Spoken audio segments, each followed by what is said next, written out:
Bom, bom dia a todos que estão no Brasil, boa tarde para quem está aqui do outro lado do oceano, na Europa. Antes de mais, eu queria avisar que essa sessão vai ser gravada. Se alguém não quiser aparecer no canal YouTube da Vera Kiss, por favor, para sair da sala ou fechar a câmera e a voz. Nem vai ficar lá, público. Acho que está todo mundo de acordo, ok, vamos seguindo. Bom dia de novo, então. Estou muito Bom dia. feliz de estar nesse Papo à Mesa, nessa sessão, a última de outubro. Outubro foi um mês muito rico aqui no Papo à Mesa. O Papo à Mesa é uma iniciativa da Vera Kiss. Vera Kiss é uma fundação francesa que eu dirijo, que tem o objetivo de mediar e popularizar a ciência dos alimentos e da alimentação. E o Papo à Mesa é justamente isso, mostrar através de obras literárias ou artísticas o mundo da alimentação, a diversidade desse mundo do campo à mesa e quantos olhares a gente pode ter. Hoje eu tenho o prazer de estar aqui com a Caroline Rosanelli, que além de uma profissional maravilhosa, inteligentíssima, virou uma amiga com a qual eu gosto de conversar bastante e trabalhar. E ela veio aqui apresentar o livro Fomes Contemporâneas, muito interessante, que tem uma visão bem contemporânea, apesar da fome ser algo antigo, que infelizmente não muda, mas uma visão e uma escrita contemporânea, que eu não vou dar mais spoiler. Carolina, eu vou deixar você se apresentar melhor do que ninguém, nós mesmos, para falarmos do nosso currículo, da nossa vida. Muito obrigada por ter aceito o convite. Realmente cacei você durante 1 ano e meio e consegui trazer você para cá. Seja bem-vinda, a sala é sua. Obrigada, Juliana. Obrigada pelo tempo que divide comigo nessa trajetória e nessa vida, nessa jornada. E obrigada pela oportunidade de finalmente conseguirmos falar sobre o livro aqui no Papo à Mesa, que é uma oportunidade que você oferece à comunidade acadêmica e à sociedade bem importante, né, de nos comunicarmos de diversas formas. A ideia do livro hoje, que é o centro focal do evento, ela não é distinta da minha biografia de vida e também não é distinta da minha vida pessoal, da minha vida profissional. Acho que a temática, ela instiga a todos, né? Porque quando falamos de fome, normalmente pensamos numa fome do alimento, ou na fome diária da comida, da hora do almoço, da hora da janta, mas essa é uma fome que vai extrapolar um pouco o desejo de pensarmos em nós, né, de estarmos pensando enquanto sociedade, enquanto questões planetárias. Obrigada a todos que nos acompanham aqui presencialmente e aqueles que vão ver a entrevista depois gravada. É um tema bastante sensível, por isso que Juliana nós ficamos tentando uma data para a oportunidade de conversar sobre isso. Quero que todos sejam acolhidos e que estão aqui possam participar também, me interromper se for o caso. É uma conversa bem informal, porque o tema já é bastante difícil, né? Então, precisamos estar juntos nessa conversa. O que me motivou, na verdade, o que não é só uma motivação, né? Uma inquietação muito grande, a propósito desse livro, eu acho que já vem da minha essência desde o meu nascimento. Assim, eu já era muito inquieta com essas questões de acesso aos direitos humanos para todos, né? Que de fato eram esses direitos, como que as pessoas poderiam acessá-los. A desigualdade foi uma coisa que sempre, desde pequena, me deixava confusa, né? Como que somos tão diferentes, somos todos iguais. E esse livro foi motivado especificamente na última década, então essa é uma inquietação que foi me consumindo durante esse processo, depois que eu fiz nutrição, também focada nas questões de discutir acesso ao direito humano, à alimentação, mas ele não está sozinho, né? Todos os outros direitos devem ser contemplados para que a alimentação seja garantida. Mas existem 4 obras que foram fundamentais, porque ao longo dessa última década, como eu disse, foram me provocando, né, a tentar construir um referencial teórico que fosse além dos muros da academia, porque eu sou professora universitária, há cerca de 20 anos trabalho na Pontifícia Universidade Católica no Paraná, no sul do Brasil, em Curitiba, onde estou nesse momento. E essa inquietação vai muito além dos muros da academia, né, daquilo que a gente pensa enquanto ciência. Ela é uma inquietação que é social. Então, essas 4 obras que me provocaram são obras que foram bastante dolorosas para mim, são obras que eu não necessariamente terminei de ler, porque elas me doíam muito, né? Porque elas trazem os números trágicos assim do que é a fome na sua existência social e alimentar. Então, entre esses livros e documentários que eu fui sendo instigada a produzir essa obra, um deles é esse aqui, que é A Fome, que foi o primeiro livro que trouxe números assim bastante difíceis, duros, né? Que eu tive a oportunidade de ler, que vai falar sobre... Esse livro é do Martim Caparros, que vai trazer números muito duros assim da experiência dele ao longo da trajetória em órgãos oficiais em vários países. O outro livro que foi um dos primeiros que eu li também foi do Jean Ziegler, que vai falar sobre a destruição em massa, né, que é a geopolítica da fome, que traz números assim também muito pesados, né, um livro que você não consegue ler sem ficar, inclusive, constrangido enquanto ser humano, né, de que aquilo é um fato real. Vai falar que hoje a desnutrição ou a fome não é, ela é um assassinato, né, porque a gente sabe como resolver, sabe qual é a sua forma, né, a sua existência, as suas consequências, e enquanto sociedade a gente não consegue se organizar a falar sobre isso, pensar em coletivo sobre isso, e quem sabe, né, um dia querer resolver sobre isso, porque a solução, ela existe, né, e ela é muito clara. Então, esses 2 livros foram iniciais, e na sequência, um dia, por acaso, eu estava passando, quase desligando a TV, e começou a passar o documentário do Sebastião Salgado, que chama O Sal da Terra.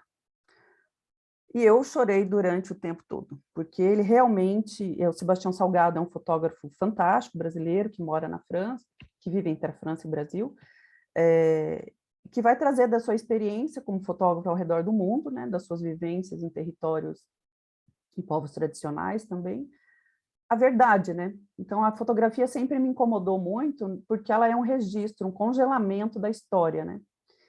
E, na sequência do Sal da Terra, eu conheci o livro da Susan Sontag, que é uma escritora e que escreve muito sobre fotografia. O último livro dela publicado em vida foi Diante da Dor dos Outros, que vai falar sobre essa experiência que nós estamos, enquanto sociedade, registrando fatos, constantemente tirando fotos, e não conseguimos sequer olhar para elas como fato real.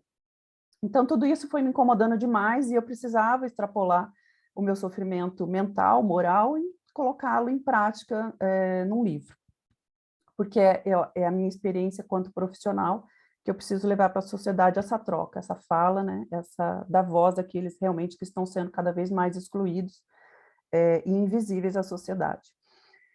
O fato que, quando eu fui me propor a escrever esse livro, eu vi que eu não podia fazer isso sozinha, né? Isso não era um direito, inclusive meu, de falar sobre um tema tão difícil, e eu precisava de ajuda. O primeiro capítulo do livro, ele vai falar Diante da Dor do Outro, né? Que é a Susan Sontag me inspirou a pensar sobre isso, mas foi um livro carregado de muito sofrimento, né? O livro não, desculpa, o primeiro capítulo, que eu faço uma abertura dos próximos autores que vão ser apresentados. É um livro que ficou quase 2 anos em produção, porque ele realmente precisava de tempo, né?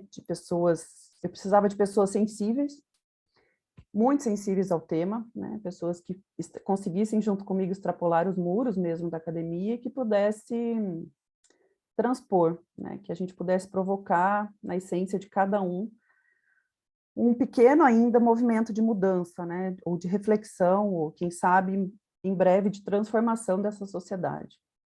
Então, o livro precisava ser muito bem pensado, elaborado, eu precisava de nomes, né, e pessoas, seres humanos bastante sensíveis para isso, e foi nessa trajetória que eu trouxe a composição de 12 capítulos para falar sobre as fomes contemporâneas.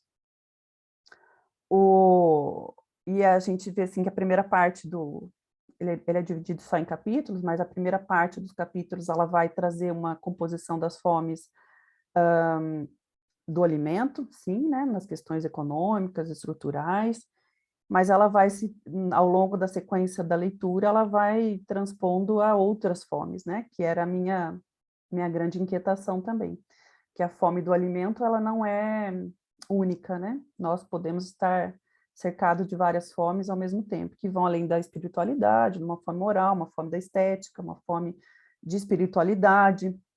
Então, essas fomes compõem todos nós, seres humanos, né? A gente está... E claro que esse livro foi pensado antes desse mundo pandêmico, né? Antes desse processo, dessa pandemia, especialmente, porque vivemos várias pandemias ao mesmo tempo, mas ele ficou pronto e foi concluído bem no início da pandemia. Então, assim, é claro que ele não aborda necessariamente as questões do mundo agora, né, que sofre outras fomes também bastante inquietas, né, por conta desse isolamento social, de fronteiras e de impossibilidades de contatos com pessoas, né, contatos próximos, mas ele traz, sim, essa sensibilidade do que nós, enquanto sociedade, estamos vivendo e passando, porque não é uma crise que começou quando o vírus se manifestou, né? Uma crise que, como sociedade, só se tornou mais transparente, né? As desigualdades, ela só veio à tona para aqueles que quiseram ver agora, porque ela já existia, né? E é um muro bastante difícil de ultrapassar. A própria capa do livro, né, que tem uma escada e um muro e um céu e uma possibilidade, né, de travessia, foi pensada nessa proposta também, daquilo que a gente pode ir além, né, o que a gente está... se a gente quer subir a escada, e se a gente quer atravessar, nós já estamos do outro lado, né? Então, o livro que é uma capa que foi pensada para nos provocar também, né? De que qual é o outro lado que eu quero, né? De que lado eu quero ficar. Ou se em cima do muro também, né? Porque em cima do muro eu também posso ter uma visão do todo, embora eu não precise necessariamente tomar uma posição, né? Então, isso é a composição de como o livro foi pensado. Eu tive a gratidão da editora da PUC Press me acolher, né, nesse processo, porque eu queria que fosse na dimensão que é a sensibilidade do livro. Ele não poderia ser um livro comercializado, né, ele tinha que ser um livro também que pensasse nas questões da sustentabilidade de não ser impresso. Ele tinha toda uma lógica, né, estrutural da sua dimensão. E a PUC Press me acolheu nesse processo e nós conseguimos fazer uma obra social. Então, ele é um livro, um e-book, totalmente grátis, disponível em várias plataformas digitais, para que as pessoas possam acessar.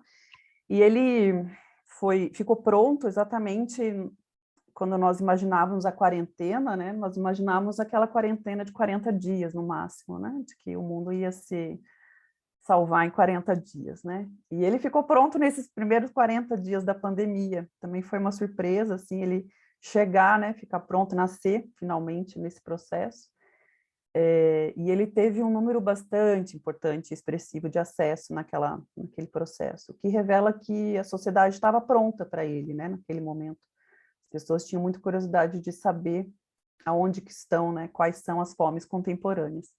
Mas claro que assim, o livro só teve a minha sensibilidade de encontrar pessoas maravilhosas nessa trajetória, pessoas não necessariamente que eu conhecia, eram muito próximas, mas que tinham uma sensibilidade e executaram o plano com máxima eficiência para tocar o coração de todos aqueles que vão querer ler sobre o tema.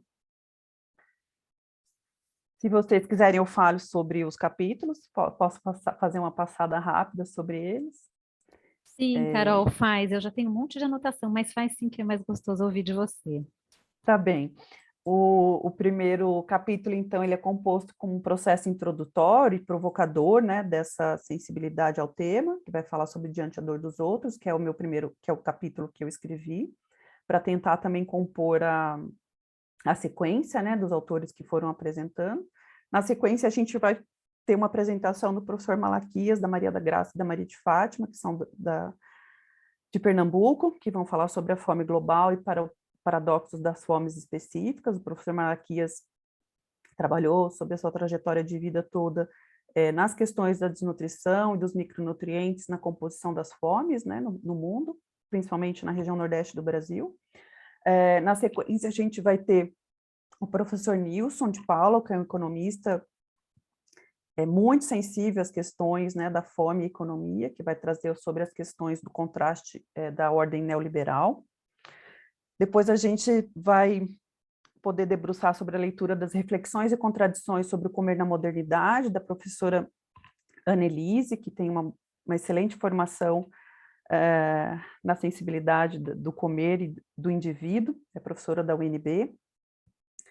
Na sequência, o livro vai trazer as transformações na sociedade das dinâmicas e da abordagem da segurança alimentar e nutricional, que foi composto pelo professor Walter Belick, que foi ministro da Agricultura e é professor da Economia na Unicamp, então uma abordagem bastante sensível dos números e fatos. Na sequência, temos o capítulo de fome da cidadania, quando a gente começa a sair das questões do alimento e vai migrando, né, para outras fomes, que o Tiago tem uma maravilhosa formação na área de direitos humanos, é advogado, e traz a reflexão sobre as relações do indivíduo e Estado. Esse capítulo especialmente foi pensado nas questões de pertencimento das pessoas que migram, né, ou que nascem sem o direito de pertencer ao Estado, ao país, né. No outro momento, a gente vai ter Fome de Cuidado, escrito pela Tatiana e Nelton, pai e filha, ambos são advogados e trabalham nas questões dos direitos humanos. Nesse capítulo, especificamente, vai trazer o projeto sobre o acesso à água, né, como um direito e cuidado para a manutenção da vida. Na sequência, tem um capítulo que vai falar sobre fome de espiritualidade na contemporaneidade, que foi escrito, pensado a convite da Monja Coen, foi indicado por ela, muito próxima dela, a Monja Renshi Gandra, que vai falar sobre essas questões até da própria cultura da paz e a espiritualidade necessária para que a gente enfrente os dilemas do nosso mundo. Na sequência, temos fome de pazes, no plural mesmo, porque são vários roteiros que a gente precisa pensar o quanto a paz é importante em nível mundial e de territórios. Camilo, que tem uma excelente formação sobre as questões de ética, bioética, direitos humanos em todas as fronteiras do mundo, nas relações internacionais, vai trazer sobre o seu ponto de vista da vivência na Colômbia, onde ele mora, nesse momento. Fome de Beleza, na sequência, vai contemplar a parte do livro também, que vai falar sobre as questões da estética e cultura. Gelson, querido, que é um filósofo extremamente sensível a várias causas, hoje é aniversário dele, inclusive, vai trazer esse presente para nós. Na sequência, a gente tem também, dentro das questões de espiritualidade, o Padre Marcial, que é uma pessoa muito à frente do seu tempo, extremamente à frente do seu tempo, que vai trazer dos registros teóricos da Igreja Católica um capítulo que chama Convidados à Mesa de Abraão, celebrar, incluir e comer na tradição judaica cristã. É um capítulo muito sensível, que traz dos registros históricos o quanto podemos olhar para eles hoje e nos entendermos como sociedade. E para finalizar, o livro não podia ficar de fora a questão da medicalização na infância, então a infância foi pensada também como um bloco específico aqui das fomes. O que de fomes temos, né? Hoje, um excesso de medicalização. Então, é um capítulo que chama Fome de Vida, na contemporaneidade e a dopagem da infância, as questões de medicalização e direitos humanos, escrito pelo Rodrigo, que é um professor que trabalha comigo na PUC, e que tem uma extrema sensibilidade a pensar nessas questões da filosofia, medicalização e saúde mental.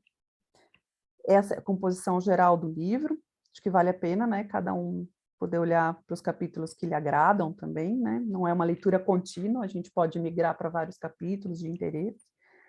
E esse é o presente que eu recebi deles e que eu devolvo para a sociedade, né, o resumo. É claro que quando a gente está compondo o livro, você sente falta, muitas outras fomes, né, poderiam ter sido pensadas aqui, mas é o que de presente a gente pôde entregar para aquele momento, né.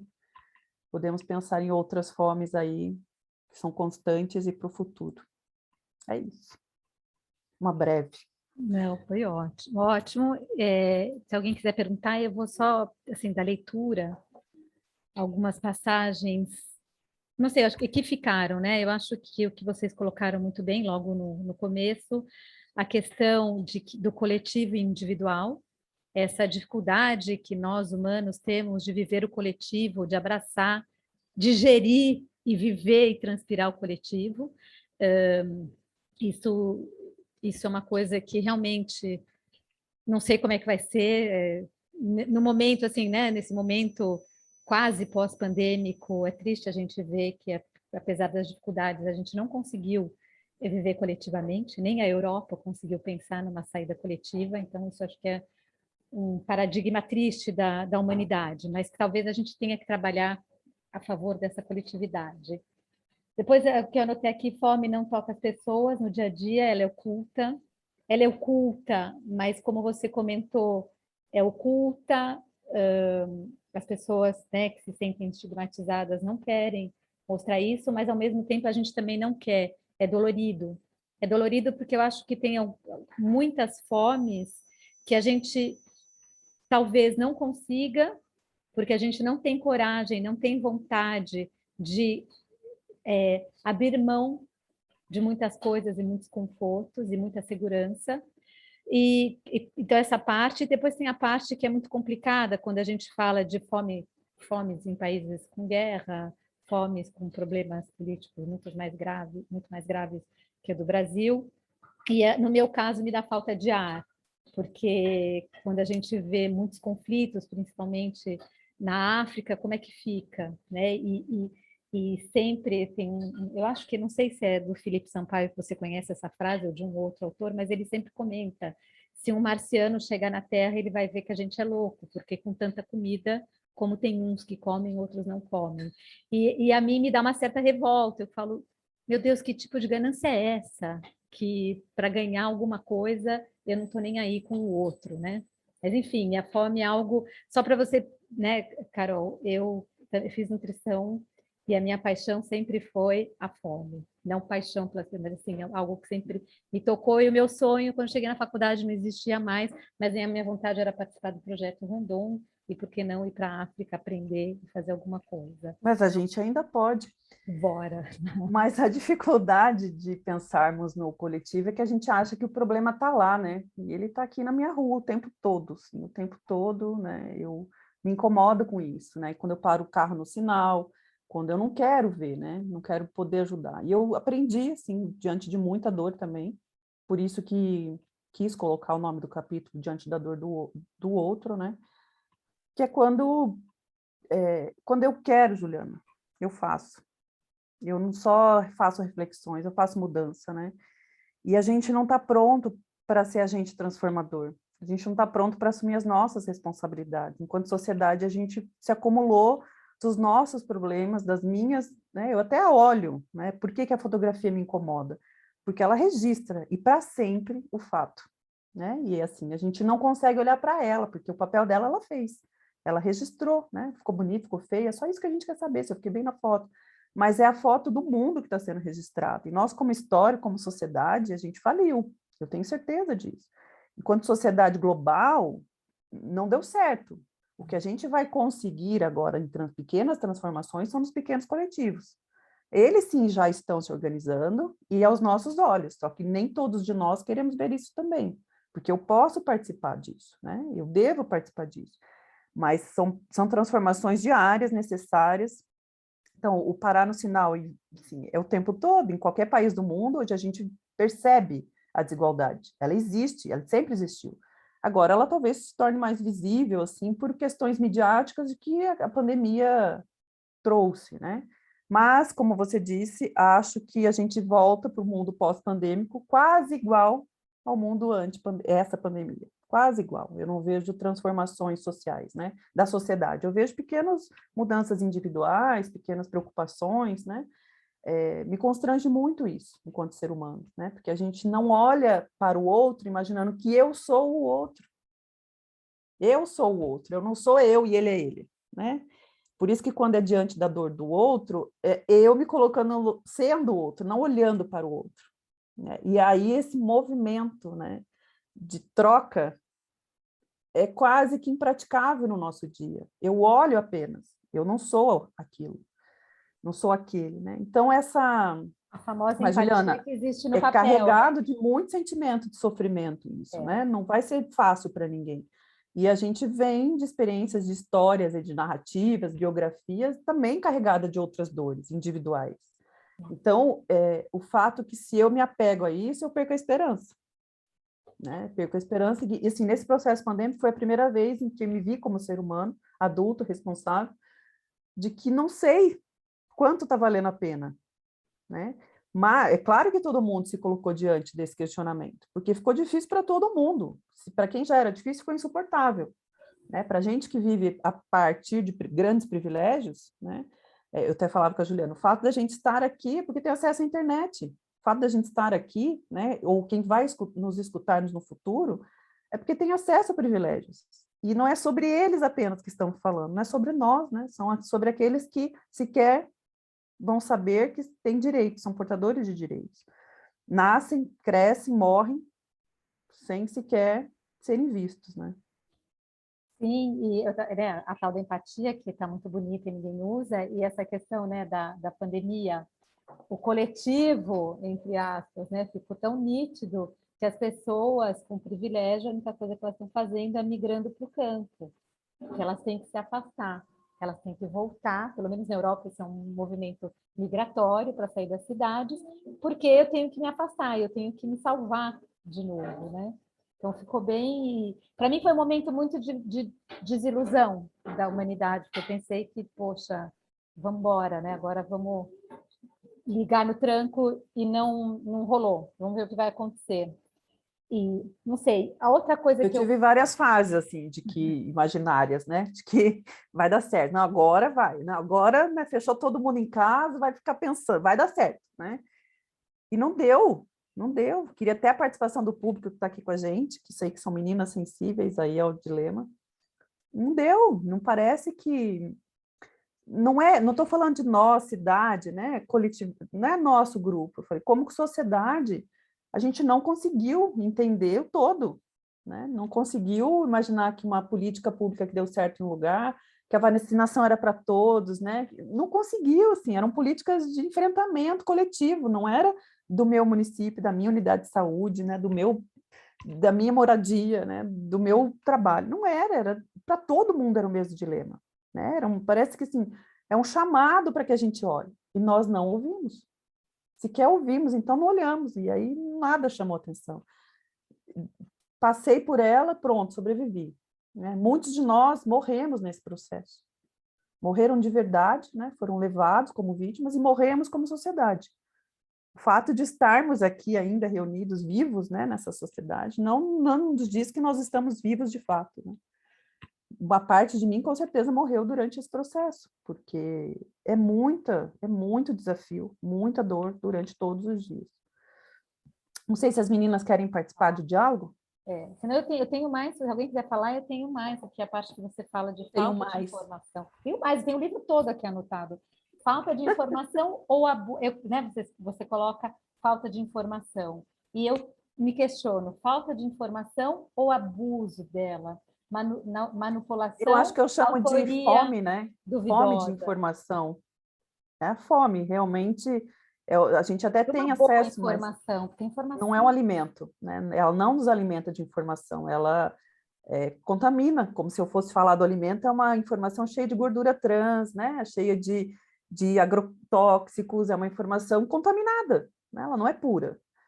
Então, por isso que eu tenho um outro texto que foi escrito depois, que foi publicado num outro livro, que chama Fome de Informação mesmo, né?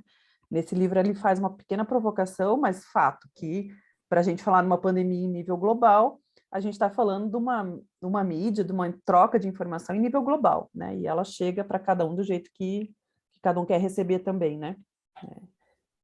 e manipulada, É, ela chega manipulada, ela se faz abuso dela, é, é uma informação que eu acho que vamos tirar uma parte da população que realmente não tem, não vamos desconsiderar que as pessoas não têm, mas acho que uma grande maioria, principalmente dessas pessoas que têm um pouco de privilégio ou aquelas que poderiam ser ajudadas com a informação, são vítimas desse abuso das mídias, né, dos grandes detentores dos canais de comunicação, da Mas eu não ignorância. isento o indivíduo daquilo que ele se alimenta. Eu não isento. Sim, não, mas a ignorância de quem informa sem saber e sem ir atrás, ignorância, má fé, eu não sei, das pessoas que têm informação, mas se acham legítimas para informar, mas não sabem o que é comunicação, porque você pode até ter uma boa informação, mas se você não faz direito... Como chamava telefone sem fio, né? Ela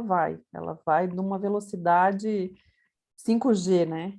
Sim, De boca em boca, e ela alcança na maldade mesmo, né? Que eu tinha de progredir uma informação que eu não tenho nem certeza, mas pouco me importa.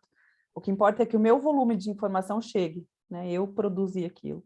isso a gente entra, Carol, na desinformação, né, que é mais a parte técnica, nas fake news, que é a parte política, mas eu digo também muitos profissionais e pesquisadores que têm essa informação, que é legítima, que é boa, só que peca na hora de comunicar, porque não sabe comunicar. Então, um grande risco que a gente tem trabalhado na VeraKiss é essa questão de que não é sair no Instagram falando, não é sair no YouTube falando, porque existe um processo e um cuidado para quem recebe, da mesma, né? Como você falou, você não pega um saco de arroz e joga na cara de alguém. Tem que ter um cuidado, você tem que cozinhar, você tem que colocar um prato, você tem que... As coisas são preparadas. Então, eu digo também que essa responsabilidade, comunicar é responsabilidade, como oferecer qualquer coisa para as pessoas é, é muito complicado. Então, eu coloquei isso como pergunta e vou parar um pouquinho, gente, porque senão eu tomo conta aqui e não deixo ninguém falar. Agora eu vou deixar com vocês até aqui, que já é a primeira parte do livro.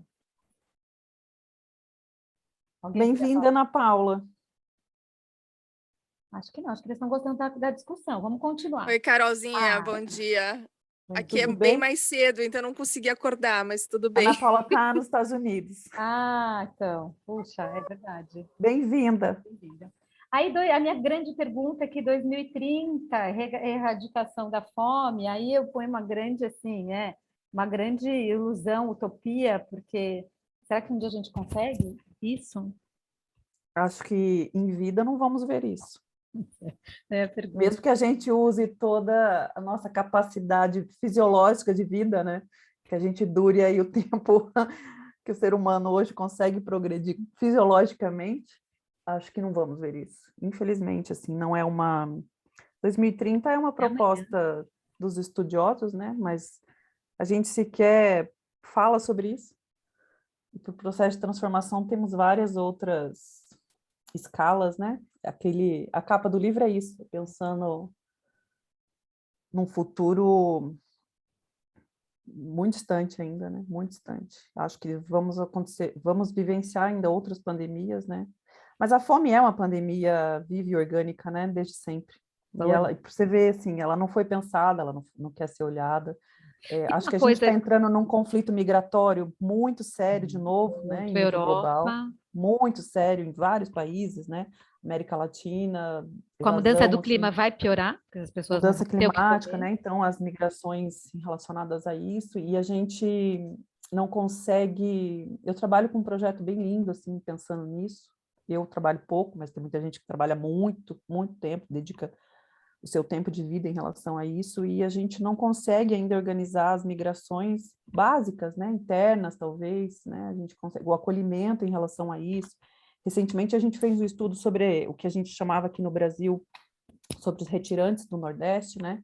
Como é que eles migram para viver nas grandes cidades, né? Necessariamente, grande parte veio para o Sudeste do Brasil, onde estão concentradas as grandes cidades, mega grandes cidades, inclusive, e vivem questões de pobrezas muito maiores do que aquelas que viviam nas suas regiões de origem, né? Então, assim, falando em direitos humanos e pensando nas questões da água, por exemplo, que nós estamos vivenciando aqui em Curitiba nesse momento, há 2 anos, a crise hídrica, né? Curitiba é uma cidade pensada, inteligente, muito bem organizada em nível mundial, mas ela não está conseguindo sobreviver em relação à crise hídrica, né? Ela está muito difícil, a gente vive uma relação de racionamento de água, Só que nós estamos falando a partir de uma cidade de privilégios, muito privilégios. E a gente foi estudar as questões das pessoas que saíram, né, das regiões de seca do Brasil, que parte migrou, né, para essa região sudeste em busca de melhores alternativas, e ela não encontra essa alternativa. Ela vive na periferia, vive sem saneamento básico, ela vive sem direito a uma moradia digna, sem trabalho, né, são sucateados em relação a todos os seus direitos. As crianças não têm acesso a uma boa educação, né? Então, de que direitos, de que migração é essa que a gente está falando, sendo do nosso próprio país? E aí, quando eu acolho os membros de outros países, né, que eu sempre tive problema com essas relações de territórios geográficos, né, de quem que é dono da fronteira e por que eu não posso ultrapassá-la, né? Quem criou essa barreira para que a vida humana fosse distinta, né? Aqui pode, aqui você não pode. E quando a gente pensa em acolher o outro, aí a xenofobia é algo muito pesado, né? Quando a gente conversa sobre isso nos nossos grupos sociais. Não estou falando, converso isso com pessoas que vivem lá em outros planetas, né? Estou falando nos nossos grupos sociais. As pessoas não compreendem quem é esse outro ser humano, ele não é um outro indivíduo, ele é um outro ser humano como eu. Então, quando essa dor, assim, ela é muito imensa, quando eu penso, né, nos territórios, no acolhimento, nas migrações, e por aí vai, né? Assim, enquanto a gente, enquanto sociedade, não está preparada para olhar o outro, e esse outro tem que migrar, porque a fome para ele é uma questão de vida, dura dias, se ele fica lá na guerra, por exemplo, né? Tantas guerras estão aí armadas, né, e guerras por relações de territórios, outras guerras outros conflitos por questões climáticas, que cada vez mais, assim, nos próximos 5 anos, nós vamos vivenciar coisas inimagináveis, né? Nós já estamos vendo terremotos, ciclones, em lugares que a gente achava tranquilo, né, que nunca ia chegar até mim. Enchentes, né, e ao mesmo tempo queimadas. Então, tudo isso vai fazer com que o processo migratório precise ser olhado. E isso vai fazer com que a fome seja um movimento, porque que ele migra, né? Sim, já tem acontecido. Ai, tá dando eco. Uma coisa, né, passando na questão do crime de lesa humanidade, que eu acho que o economista escreve, né, que eu achei muito interessante, essa definição, né, eu queria juntar isso com uma questão de uma reflexão que o Jean-Pierre Poulin fez num dos eventos nossos, que, assim, que a fome, ela sempre foi deixada, primeiro ela foi deixada muito para a igreja e depois para a sociedade se virar sozinha, e que a gente, sem querer, foi deixando os estados, e o governo não precisa tomar atenção. Por quê? Porque a sociedade vai e corre atrás, porque ela não vai deixar o vizinho passar fome, ela não vai deixar uma criança morrer de fome. Então, eu queria que você me falasse um pouco dessa sua visão, né, da gente correr. Claro que tem que correr, não estou colocando, né, não estou questionando o fato da gente agir enquanto pessoa e sociedade, mas essa coisa da caridade, e não de uma obrigação de quem dirige, de quem distribui, de quem fabrica e tudo isso. Eu queria que você me falasse dessa questão. Isso dava um livro, né, Juliana? Porque são tantos atores envolvidos nisso, né? Porque acho que nem consigo elaborar todo o pensamento em relação a isso, mas quando você me fala a palavra caridade, realmente a partir dela que a gente pensa a fome, né? Que eu vou doar alimento, que eu vou dar outro, aquilo que me sobra, né? E aí a gente já começa a pensar no problema da forma totalmente equívoca, né? De que o outro não é o resto de mim, né? Não é um pedaço, uma pequena parte de mim. E aí o seu Estado, né, que é um dos atores principais, responsáveis, sim, né, em subsídios àqueles que necessitam, mas não o fato de a gente precisa transformar esse sujeito, não dar comida para o sujeito, um dinheiro para que ele, né, vá procurar as alternativas do que ele quer. Então, assim, esse pensamento é muito pequeno, né, ao todo. Ele pode ser que resolva imediatamente o problema, pode ser, porque não acho que tem resolvido, né, mas ele não consegue entender a causa, né, muito menos vai trabalhar a consequência do que é as pessoas serem privadas dos seus direitos, dentro deles a alimentação, né? Mas quando eu dou alimento à pessoa, né, o indivíduo, na sua comunidade, na sua casa, nas suas estruturas familiares, não tem gás, não tem água encanada, não tem banheiro, não tem alimentação, não tem roupa, não tem trabalho, vive uma série de outros conflitos morais, éticos e existenciais, que o Estado, né, doando, fazendo um programa de que vai atender tecnicamente agora, não vai dar conta, né? Quando a gente pensa na caridade, são instituições também que por muitos anos acolheram e que denunciaram o problema, no Brasil principalmente, né? Denunciaram porque a gente sai de uma transição da fome, da desnutrição, para uma outra transição que não é uma transição. Transição é quando a gente sai de um ponto e vai para o outro, né? A gente não saiu desse primeiro ponto que é a fome. A gente transitou enquanto corpo físico para a obesidade, mas a gente continua tendo o mesmo montante de pessoas passando fome. E um outro tanto, montante enorme, milhões de pessoas que comem, mas comem mal, né? Têm seus direitos privados de uma boa alimentação, então comem uma quantidade, que também, então, se nós temos duas grandes parcelas da população que ainda vive a pobreza do acesso, e a outra que tem acesso, mas é uma pobreza também. Então, essas duas fomes estruturais fazem com que a caridade não vá dar conta, né? Aquilo com que a gente imaginou que vamos doar alimento, vamos pensar em não deixar passar fome. A fome, ela é diária, gente. Ela não é uma vez por mês levar uma cesta básica, né? Então, assim, a gente está muito aquém das nossas responsabilidades éticas, né? Em relação a cuidar do outro. Acho que governo, sociedade, indivíduo, né? O indivíduo também tem que ser empoderado, capacitado, assumir sua autonomia enquanto sujeito, né? Enquanto que o que ele não quer, ele se sente confrontado também em receber uma doação. Quanto que moralmente isso fere a sua dignidade, ao seu processo de indivíduo, e aquele pai de família, aquela mãe de família solo, né? Aquela avó que sustenta os netos. Sei lá, a gente tem tantas estruturas familiares hoje, que não daria nem conta de dizer quem são essas estruturas, quanto que fere o indivíduo perante o seu núcleo pequeno, mas enquanto a sua sociedade, de receber doação, gente. Né? Eu gostaria de ser autônomo para consegui-la sozinho. E é nesse empoderamento que nós, enquanto sociedade, não estamos conseguindo fazer. A gente acha que precisa tirar a fome diária, mas precisa também ter recursos melhores, né? Alternativas justas e sustentáveis para que esse indivíduo saia desse processo. A gente faz essa manutenção desse ciclo, porque o próximo passo do meu roteiro de vida pessoal e profissional é pensar na desigualdade, né? É o meu próximo roteiro, porque se eu não me alimentar de esperanças de que deve ter outras respostas, eu não consigo seguir, né? Enquanto ser humano. Existem respostas, existem soluções, né? E não são soluções difíceis. O que nós não queremos é que isso aconteça. Né? Não nós, eu, Carol, você, Juliana. Mas, nós Carol, não queremos porque há um controle de poder muito importante nessa massa que eu alimento, né? sim, e você falando, né, não queremos, porque sempre me incomodou, é o que você falou, claro, a gente tem que ajudar essa pequena parte nossa, né? Eu achei muito bonito o que você falou, né? O nosso resto, não como o resto, mas tem que ajudar porque é a fome aguda, é agora, tem que comer. Mas ao mesmo tempo, a não vontade. E nessa pandemia, o que eu mais pedia, ainda mais para o pessoal de TI, gente, desenvolve alguma coisa para eu pagar um boleto.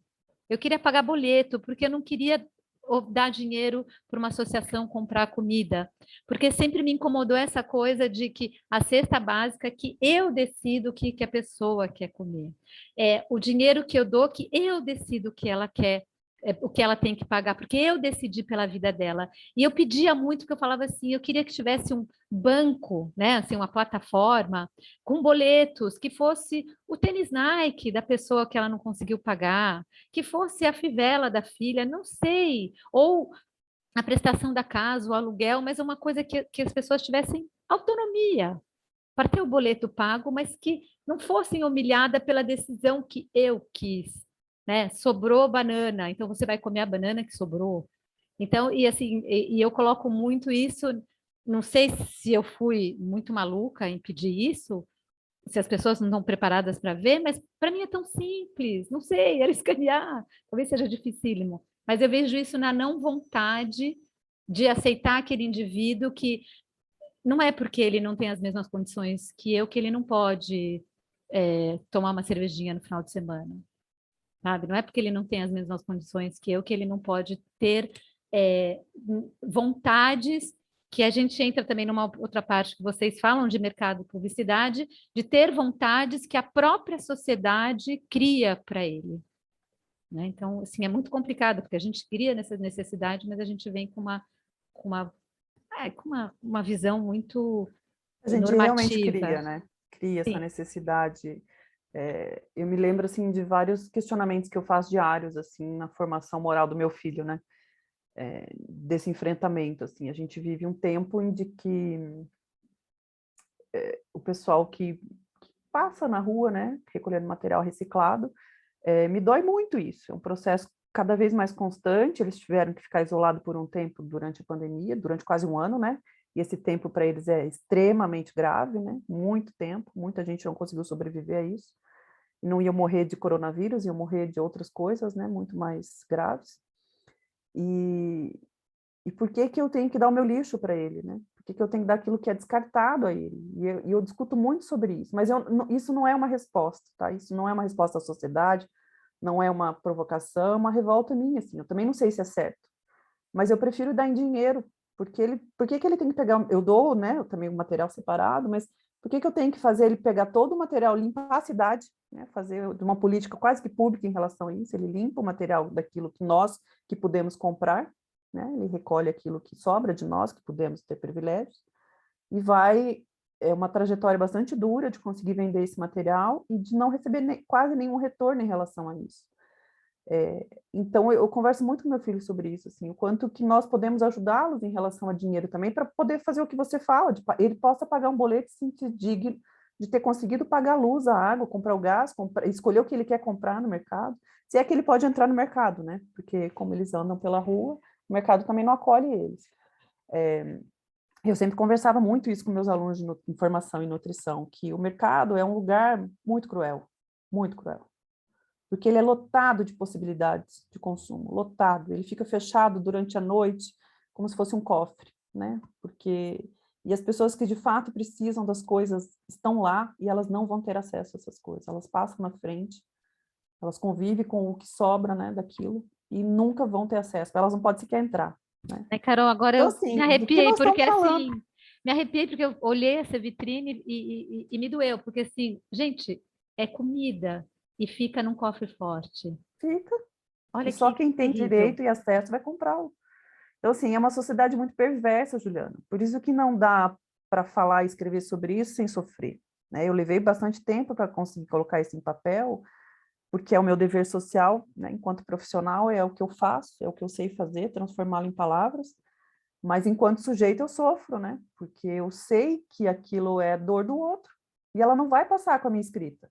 Aquele que de fato precisa do acesso, não vai, mas o que eu ainda posso fazer é escrever para cutucar cada vez mais o outro, assim, né?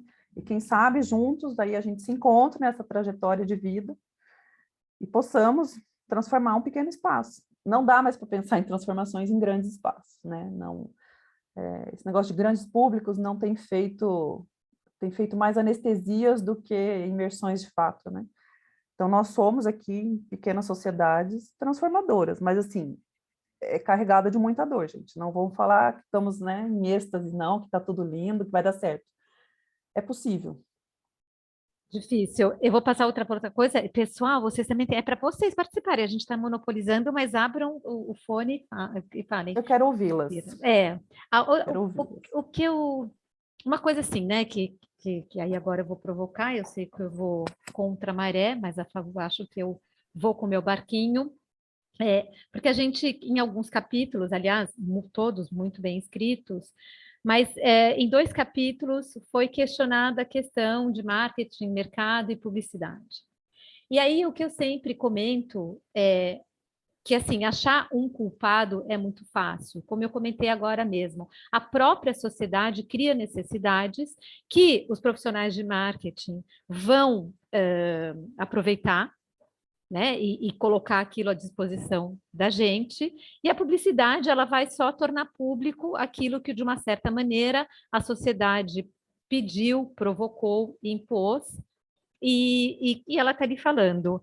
E aí, no meu ver, eu acho que a questão de péssimos produtos, a questão de eu não falo nem marketing, porque para mim marketing é realmente a sociedade, é atender a sociedade, e não que não existam estratégias para facilitar, para induzir o consumo, isso existe mesmo.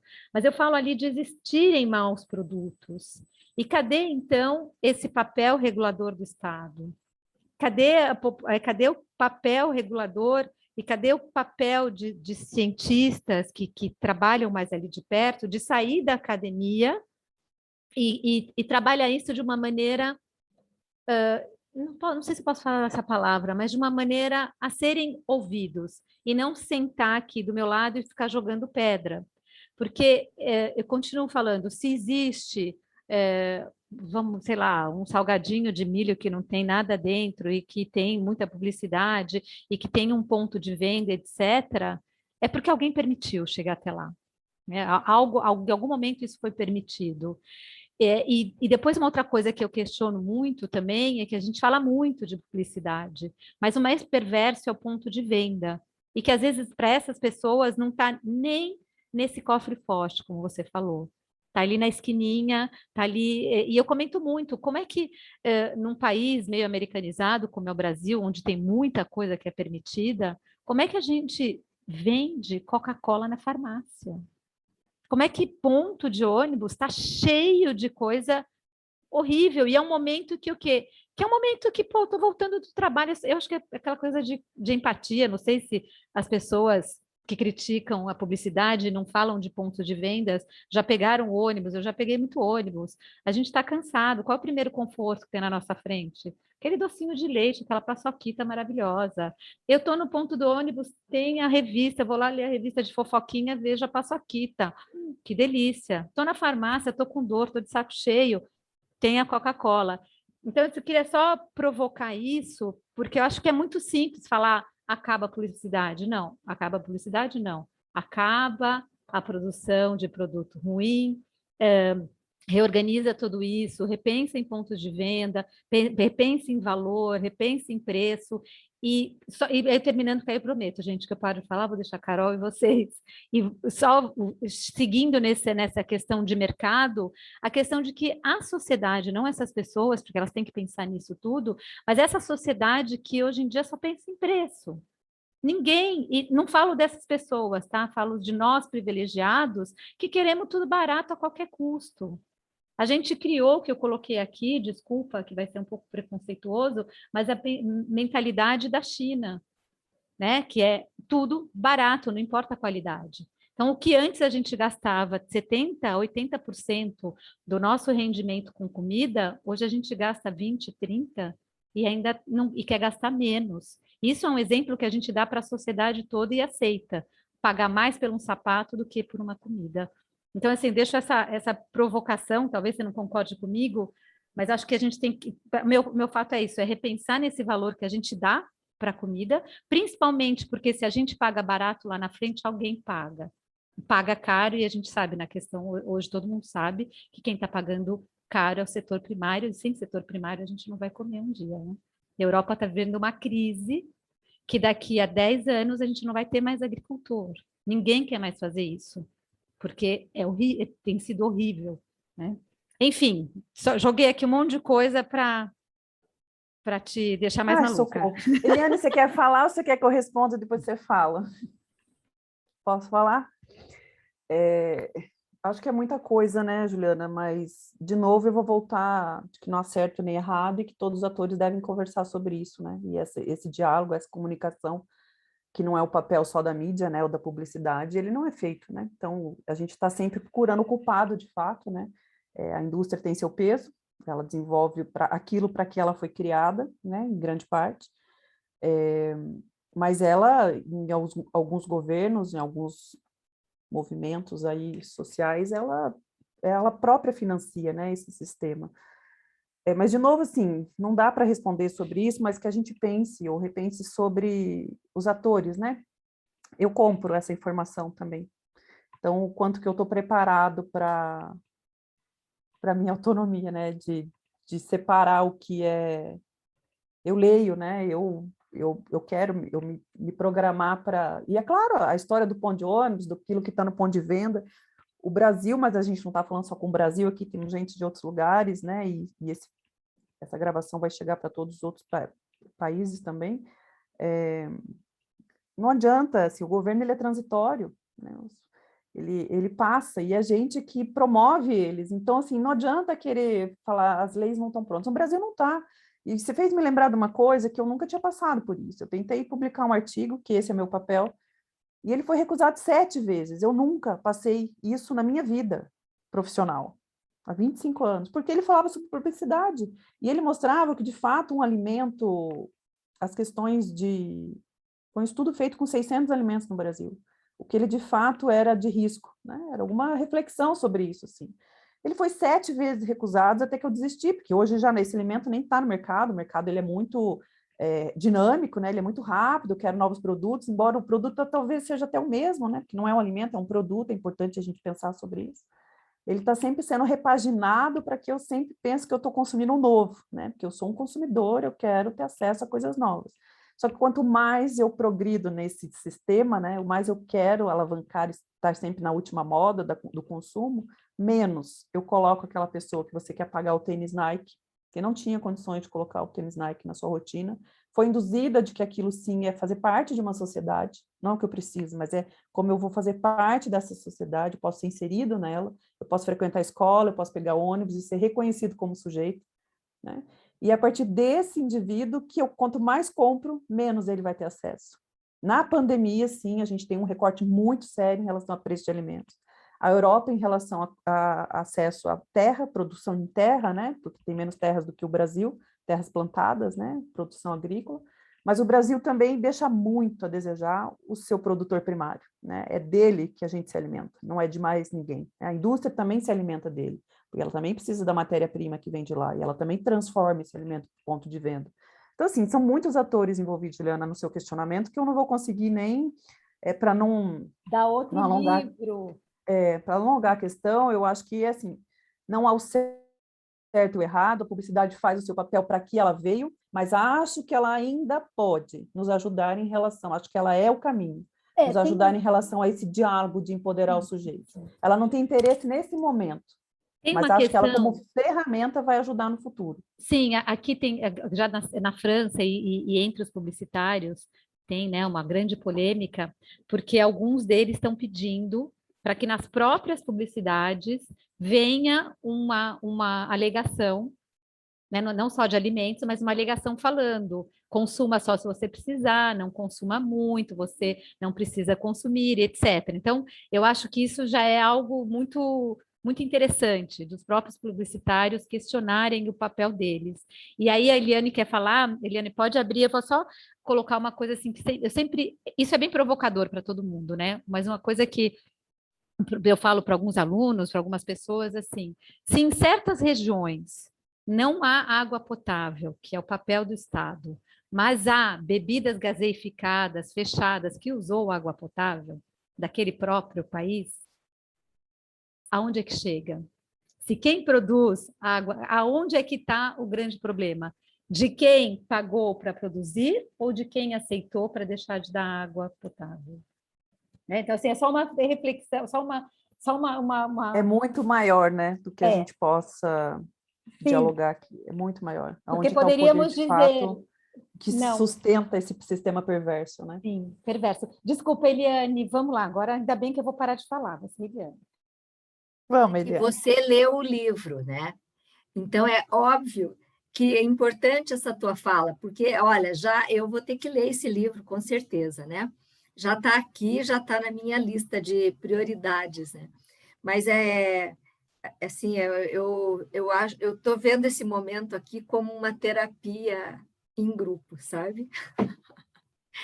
Ele faz muito sentido para mim. Eu até escrevi para a Renata ali, né, que toda essa conversa nossa aqui de hoje, eu ouvindo vocês, me reporta lá ao início da minha vida profissional, 33 anos atrás, como pediatra, saindo de um hospital escola e vindo para uma cidade que é rica e que tem um dos menores IDHs, é rica, né? Entre aspas, e que tem uma região aqui de um dos menores IDHs, né? Então, na época, com muita fome, com muita miséria.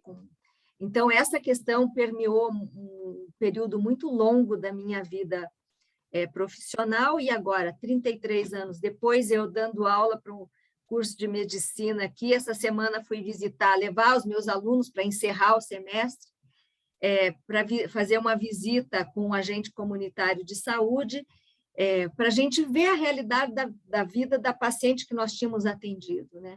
Então, eu vejo essa realidade toda aqui. Essa semana eu vi, mais ou menos, não estão passando fome, não tem desnutrição, mas tem todo um contexto social que tem a ver com isso que nós estamos conversando, né? Então, eu vejo que, de fato, eu tenho certeza que nós não vamos ver em vida essa realidade, como você falou, né, Carol? Eu espero viver muitos anos ainda, mas eu acho que nós não vamos ver essa virada, porque essa virada depende dessa empatia, da dor do outro, né? E eu acho que aí nós precisamos também, né, como professores, eu vejo no curso de medicina, me dói assim ouvir, você tem que lembrar que você não pode se envolver com o sofrimento do paciente, você não pode se envolver. Eu acho que isso está tudo errado, que um verdadeiro profissional tem que sofrer, sim, com o sofrimento do outro, né? Então, acho que a lição que fica, assim, para mim, é essa, sabe? A gente tem que ajudar os jovens a se envolverem com a dor do outro, né? Porque é só assim que vai ter mudança, mudança social de fato, né? E essa mudança passa pelos gestores, porque a gente vê que são os gestores que têm que fazer coisas pequenas, né? E não fazem, né? Porque não enxergam a dor do outro, né? Então, eu assim, quero te agradecer, Carol, pelo convite para esse momento, né? E é uma riqueza estar aqui com vocês hoje. Muito obrigada, viu? E aí a gente fica feliz, né? Porque a gente está vendo aqui gente de várias áreas aí, regiões, mas com esse mesmo sentimento, né? Eu digo que o amor que eu tenho pela humanidade é um amor muito grande, foi assim minha vida inteira, mas eu aprendi isso com meu pai e com a minha mãe, né?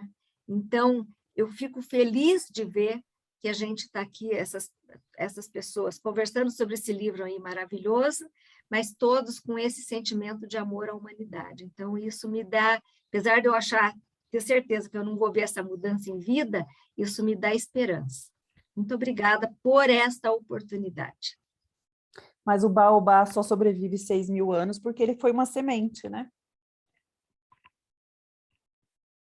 Obrigada a você, Eliane, por ter vindo e por trazer a sua riqueza de essência que você tem. Obrigada, obrigada. Renata, Juliana, Mônica.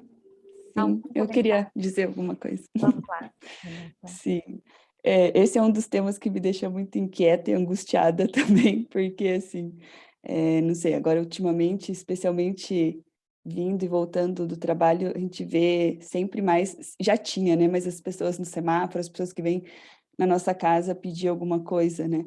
Então, é sempre aquela coisa assim, né, quase como uma, assim, mas eu não vou resolver o problema do mundo se eu ajudo essa pessoa, mas ao mesmo tempo, assim, mas eu posso fazer a minha parte, mesmo que pequena, né? Então, assim, mas o que me angustia muito é vê-los, esse modo, assim, como se sentem desvalorizados, humilhados por ter que pedir. Isso tudo me faz, assim, realmente, não sei, quando paro, quando consigo parar no semáforo, quando vem alguém aqui em casa, assim, esse de tentar olhar nos olhos, se possível perguntar o nome, enfim, fazer com que eles se sintam dignos, não sei, de algum modo, assim, né, se sintam, porque eu vejo realmente que eles sejam vistos como seres humanos que têm dignidade, né, eu acho que esse é o ponto para mim, assim, muito grande de ver essas pessoas que se sentem realmente, sim, sem valor, sem dignidade, né. Essa é a fome de pertencimento, né? Porque eu sequer Sim. pertenço, então... Exato. Você que decide quanto eu vou viver, né? Se você me Uhum. ajudar hoje. É muito injusto isso. Sim, e é uma dor muito grande, porque aquilo, né, que assim, como a Carol falou, enquanto a gente não vê que eu sou o outro, né? Então, assim, se eu vejo que se a gente tem possibilidades, tem privilégios, né? Não é porque eu sou melhor do que eles, mas é porque, de um certo modo, eu posso doar isso, fazer alguma coisa por aquelas pessoas, né? Não sei, assim, fazer alguma coisa, mas não porque eu sou melhor, mas exatamente porque o outro sou eu, né? Assim, então, eu sinto que essa mudança é uma mudança de mentalidade, né? Uma mudança cultural que deveria, né, acontecer, mas que começa de mim, porque assim, se eu não faço essa minha pequena parte, né? Então, assim, mas é um tema fantástico, assim, obrigada, Carol, porque muito, realmente, faz a gente pensar e essa inquietação de querer poder fazer algo sempre mais, né, pela sociedade, pela humanidade. Obrigada, Renata. Ô, Carol, viu? Ainda bem que eu fui persistente, fiquei um ano atrás de Você você. é demais. Eu Agora, uma coisa, eu confesso queria fazer uma, publicamente. eu queria fazer uma coisa, uma denúncia, né? Aqui, aproveitando que está gravando, uma denúncia no seguinte: eu acho que a questão do mudar, e a gente tem visto cada vez mais pessoas que têm acesso a esse cofre forte, né, do supermercado ou de outras coisas. Então, pessoas que acumulam riquezas monetárias e com muita ignorância e muito egoísmo, né? E eu fiquei chocada alguns meses atrás, quando eu soube, por amigos brasileiros, que tinha um veado solto no Morumbi. Falei, como assim? Não é clima. E fiquei sabendo que pessoas muito abastadas em São Paulo têm zoológicos em casa. E fiquei chocadíssima de novo, porque zoológico, hoje em dia, 2021, zoológico, é a última coisa que alguém deveria pensar em ter. E aí, meu irmão, que me conta muitas coisas, mas falou, não, mas isso não é nada. Em alguns estados, as pessoas têm teleférico do apartamento de casa até a praia para poder pegar o barco, até a praia não, até a marina, para poder pegar o barco e não passar pelas pessoas. Então, assim, essa denúncia é para falar assim, olha o onde as pessoas chegaram com esse poder monetário eu não sei nem o que, eu não sei, não consigo nem continuar, porque eu acho que vou acabar sendo indelicada em público, mas chamar atenção para isso, né? As pessoas que têm esse poder, aonde que está a cabeça delas? Elas estão muito Mas longe podemos dessa usar esse mudança. exemplo como coisas práticas, assim, da rotina, né? Eu compro os produtos da semana na feira e uma pessoa falava assim, não me importa se a carne está R$ 70 o quilo, o importante é que eu consigo comprar. Acabou como sociedade, gente, acabou. Como assim eu consigo comprar? Eu tive que falar, mas quanto mais você compra e alimenta esse sistema que quer vender a R$ 70, menos, né? A discussão essa semana passada, onde eu vivenciei isso, era sobre ossos, né, de frango aqui no Brasil. Ossos de carne, né, restos que antes eram doados, agora são vendidos, porque é a única alternativa do sabor do alimento, porque não é o alimento, é só o sabor dele, né, na comida. Eu falei, é você que alimenta esse sistema, onde você acha que só você podendo pagar, tá bom, porque você pagando mais caro, cada vez mais aqueles que estão distantes vão se distanciando de você. E é nessa curva que você alimenta a sociedade desigual. Então, assim, estamos todos no mesmo cenário. Só que eu tenho aqueles que querem o seu teleférico quer ir para Marte, quer ir para o espaço, e não quer olhar para, de fato, o que quer olhar a Terra lá de cima? Se não olha a Terra aqui de baixo. Para que vai ver tudo lá? Então, assim, é muito complexo esse universo que a sociedade cada vez mais quer ampliar o seu potencial de consumo e cada vez menos ser responsável por ele, né? Dona doutora Juliana. Não, é Tem sido muito difícil, difícil. e que você comenta, né, e que muitas vezes eu fui, não sei se é você, já faz 2 anos que eu não vou para o Brasil, criticada pelo fato de eu recusar de comprar algumas coisas, porque eu acho que é abusivo. Não é porque eu posso, as pessoas só falam para assim, não, mas muda, você paga em euro. Mas não é uma questão de eu pagar em euro. Eu estou no Brasil, é o real, é o que vale a moeda, é o que a população tem E acesso. você está alimentando a sociedade daqui, não importa onde você está. Não importa, é abusivo, não vou dar força a esse abuso. né? Então, é a questão que você falou, de Mas é pensar. um processo de despertar ainda. Eu acho que nós que estamos aqui somos muito privilegiadas, né? De novo, de despertar sobre isso. Dona Ana Paula, Bora lá. que Bom dia, saudade Carol, minha dela. irmã gêmea. Minha irmã gêmea, É que elas não conhecem a tudo gente bem? pessoalmente. A gente não se vê há Pois anos é. pessoalmente. Ah, é verdade. Bom, eu estudo em segurança alimentar, então esse tema é a luva, né? Cabe direitinho. Eu acho assim que eu gosto muito da ideia de empoderar as pessoas, empoderar, né, a sociedade, mas eu acho mais do que isso, o sistema ele é feito para que a fome exista, né? Sempre foi. Ele é feito para que haja essa hierarquia. E ela não vai sumir, ela só vai aumentar, porque hoje a gente tem, né, a sociedade tem acesso a um montante de dinheiro que nem existe. Se fosse todo mundo pegar notinha de dinheiro e colocar uma em cima da outra, esse dinheiro nem existe, né? É um Nem dinheiro cabe que passa, no planeta nem Terra. cabe. Exato, é um dinheiro tão Surreal. efêmero, né? Surreal, que eu acho que isso só vai ser exacerbado. E né, a vontade de ir para Marte é de que é o aval dessas pessoas que têm muito de dinheiro dizer que a Terra não deu certo, né? Que a sociedade que está aqui Mas não é culpa não minha. está dando mais certo, mas não é culpa minha, né?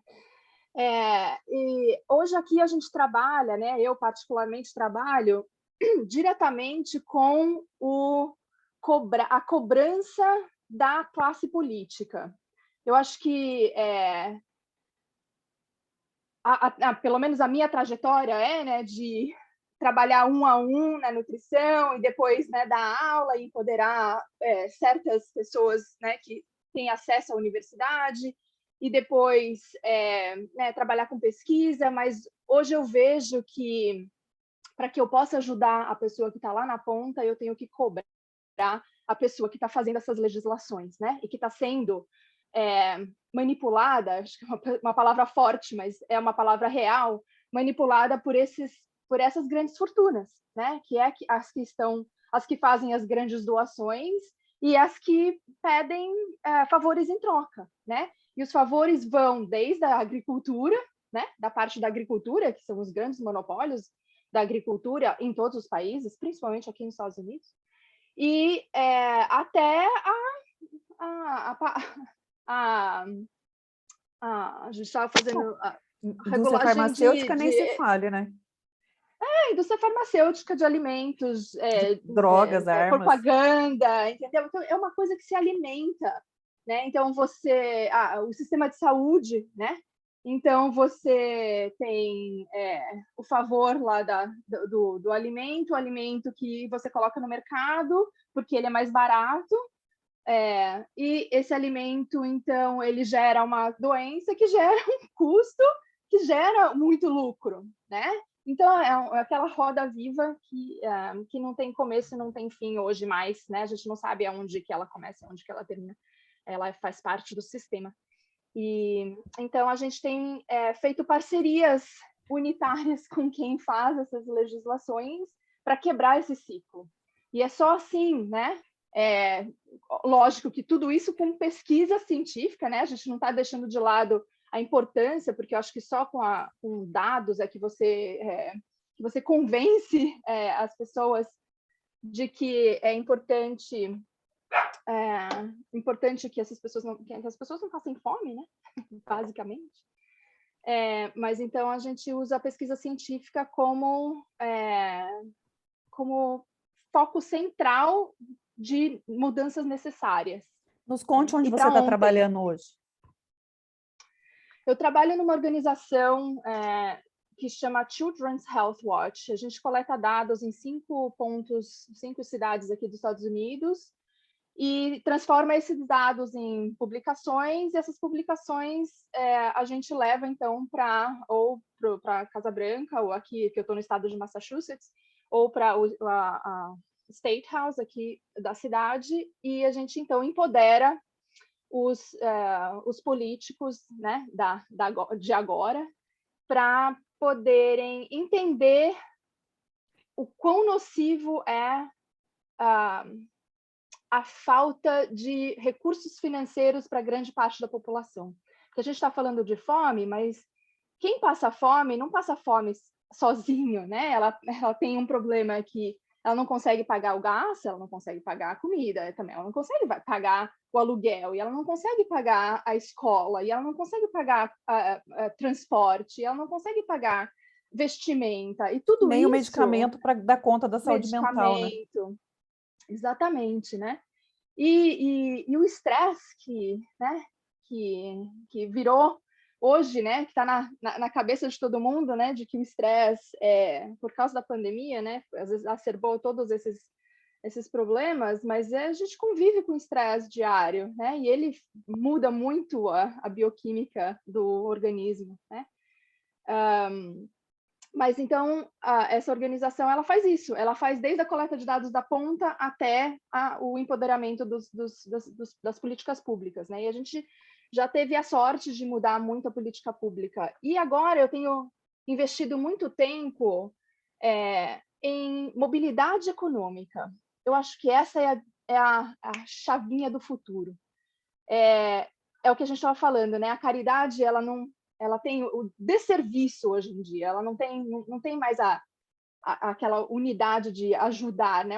O ajudar as pessoas, eu acho que as pessoas perdem a sua liberdade no ser ajudado, né? Porque você é ajudado da forma como quem ajuda é que decide como você é ajudado. Eu acho que o empoderamento econômico, com mobilidade econômica, né? Você sair da pobreza aí para classe média, enfim, né, ter menos dessa disparidade, ter mais de tudo, ter um pouco de tudo para todo mundo, é o que a gente vem trabalhando muito aqui. E com mobilidade econômica você dá, então, a liberdade de cada um escolher como paga as suas contas, né? Se é para investir em alimentação, né? Vocês estavam citando que antes era 70% do valor para alimentação e hoje é 20%, porque ele compete com outras necessidades que também ficaram muito caras, né? E a alimentação ficou barata porque ela começa a ser terceirizada, né? Então, a vestimenta é barata porque ela é terceirizada. Todo o sistema foi mudado para países que com essa diferença na porcentagem, né? Do valor que você tem para...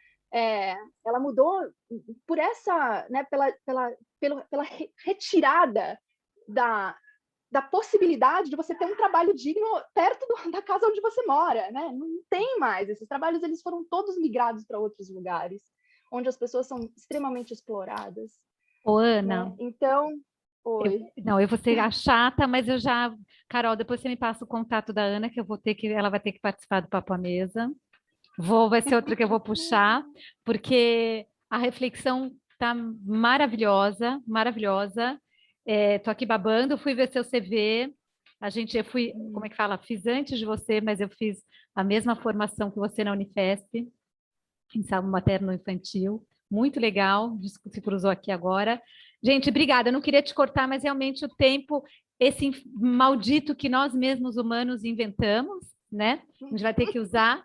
E aí depois eu queria voltar a conversar todos os convidados com a Ana aqui, com a Carol, e comentar, talvez você conheça, e quem não conhece, eu convido, não querendo competir com o seu livro, mas, Carol, eles são, eu acho, complementares e fala muito do que a Ana falou aqui, da Esther Duflo, que está aí no MIT, é uma francesa que ganhou o prêmio nome de economia e que fala muito, repercute muito sobre o que a Ana está falando aqui.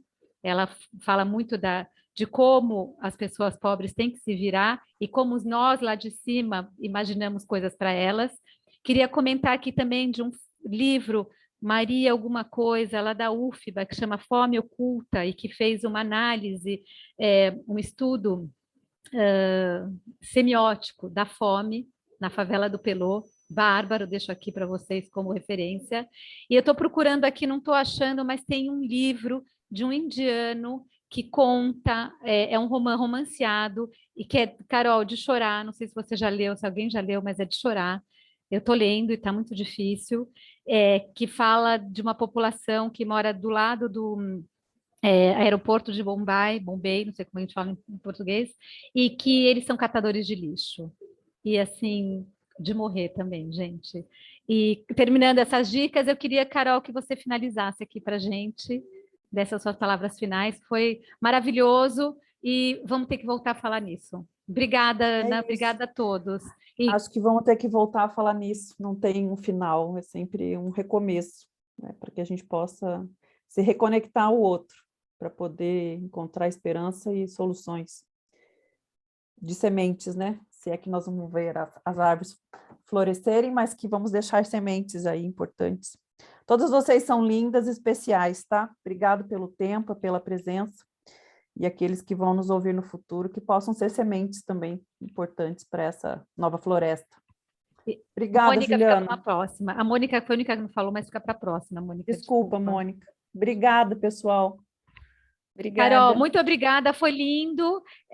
Eu queria só, assim, não sei, só fazer a última coisa, o capítulo da Annelise, onde ela fala da alimentação, variedade, equilíbrio, moderação, prazer, etnia, produção. Foi bárbaro como ela falou. Traz ela aí também. Então, vamos trazer mais gente e vamos continuar falando disso.